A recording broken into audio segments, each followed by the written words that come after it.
मैं वहाँ फिर जाऊंगी जहाँ मेरे साथ वो दर्दनाक हादसा हुआ। स्वागत है फ्रेंड आपका ग्रेट मोटिवेशनल स्टोरी में। आज हम एक बहादुर लड़की अनुष्का पाठक की स्टोरी आपके साथ शेयर करने जा रहे हैं। यह सच्ची घटना है।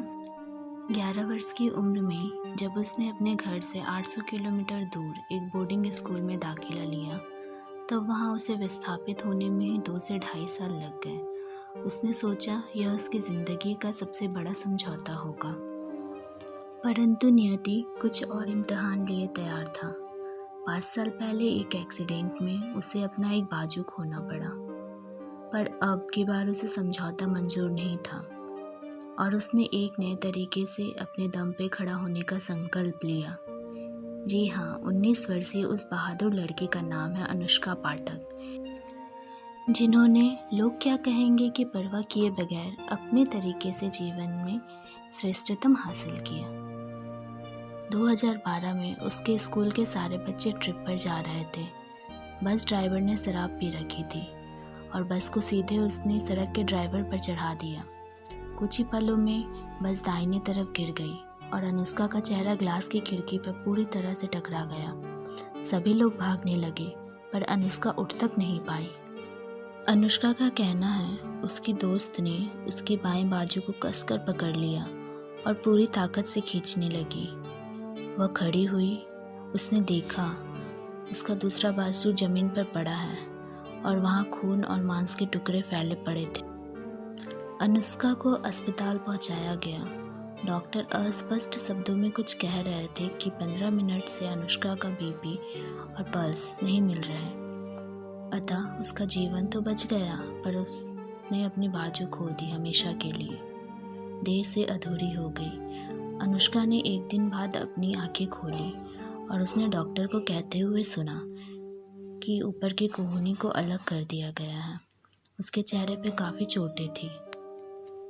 वो बताती है कि वो भाग्यशाली है जो आर्थिक स्थिति से मजबूत घर में पैदा हुई, तभी उन्हें अच्छे से अच्छे इलाज मिल पाया।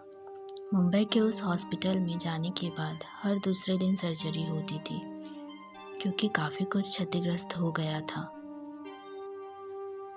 हर पिता की तरह अनुष्का के पिता ने भी स्कूल पर मुकदमा चलाना चाहा, उनकी लापरवाही के लिए, जिसके कारण उसकी बेटी को इतना नुकसान हुआ। परंतु अनुष्का जानती थी कि फिर वो वापस स्कूल नहीं जा पाएगी, इसलिए उन्होंने अपने पिता को स्कूल पर मुकदमा चलाने के लिए रोका और उससे उबरने का अपना सारा ध्यान केंद्रित करने लगी। बाएं हाथ से लिखाई सीखने के लिए उसे बहुत मेहनत करनी पड़ी। यह उसके लिए बेहद निराशा से भरा होता था, परंतु अनुष्का दृढ़ संकल्पित थी कि उसे वापस स्कूल जाना है।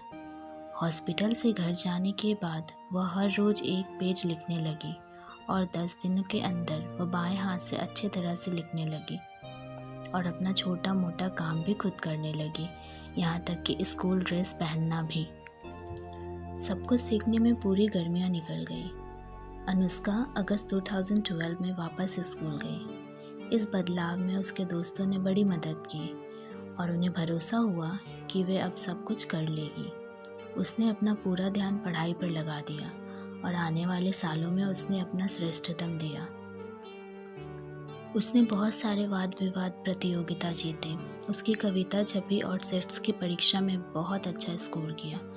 स्कूल के अंत में उसे प्रतिष्ठित सम्मान स्पिरिट ऑफ मायो से नवाजा गया।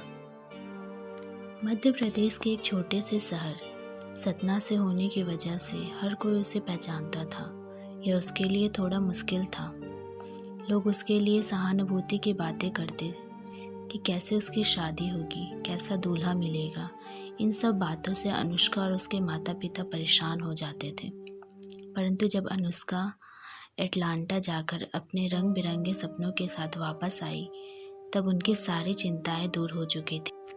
अनुष्का का कहना है, मेरे हाई स्कूल के ख़त्म होने पर मैंने अपने आप से एक वादा किया है कि मैं उस जगह फिर से जाऊंगी जहां मेरा एक्सीडेंट हुआ था, परंतु मैं वहां तब तक नहीं जाना चाहूँगी जब तक मैं जीवन में कुछ बन नहीं जाती।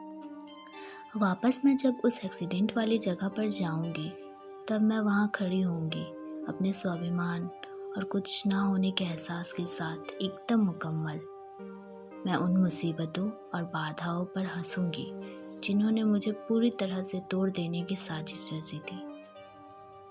मैं बाधाओं को लांघ कर आगे बढ़ती जाऊंगी, बेचारगी के साथ नहीं, बिल्कुल जुझारू होकर, आंखों में चमक लिए, अनुष्का कहती है। दोस्तों, उम्मीद करती हूँ अनुष्का पाठक के इस स्टोरी से आप बहुत इंस्पायर हुए होंगे।